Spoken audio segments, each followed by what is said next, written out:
ได้เลยก็ว่าต้องกระต่ายป่าบ่ตามลุงที่ปาดคอเลือดนั่น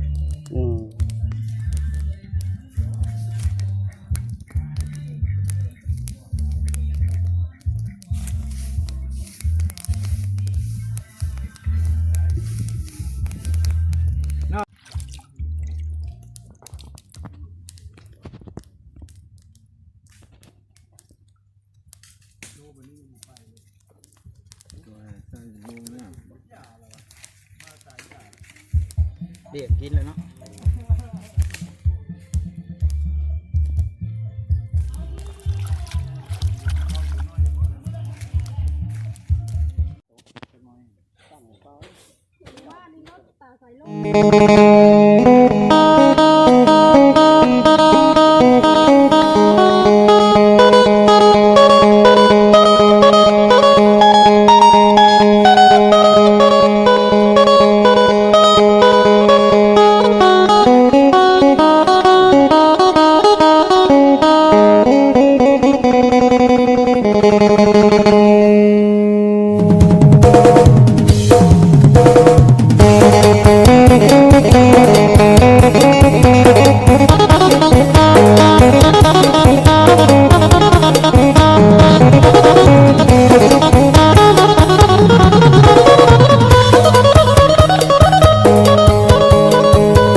ได้ไปได้มากำลังกะ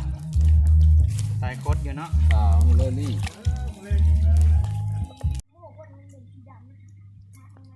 มาปั่นเข่ามากินเหล้าปั่นข้าวฝนเราไม่ต้องเอาลายแต่ทำได้เอาแต่ฝนมันออกเฮ้ยพอเป็นมัดแล้วกระต่ายเนี่ย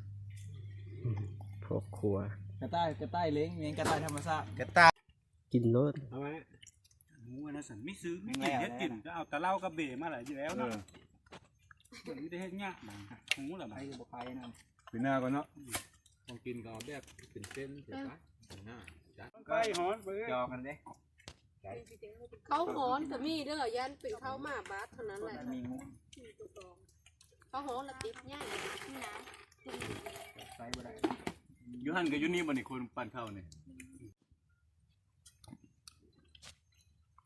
เปิดได้นี่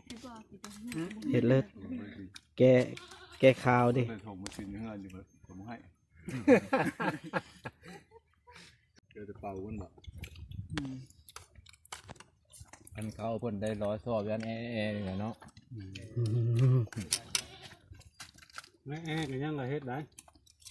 ยังระบายก็ได้นะเป็นแต่ช่างนึงเจ้าขายตัวเท่าเลยโลละ45,000 แพงเนาะ แพ็คเนาะ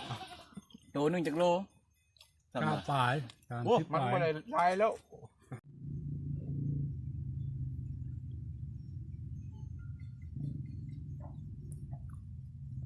เบิ่งผักแพรวผักแพรวงามงามเลยพี่น้องเป็นฟุ้มเขียวอมทุ่ง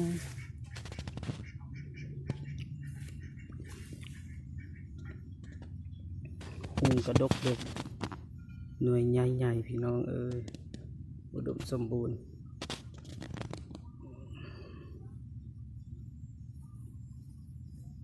หน่วยใหญ่หลายเบิ่งแต่มือเนาะกำบ่หุ่มพี่น้องแต่ละหน่วย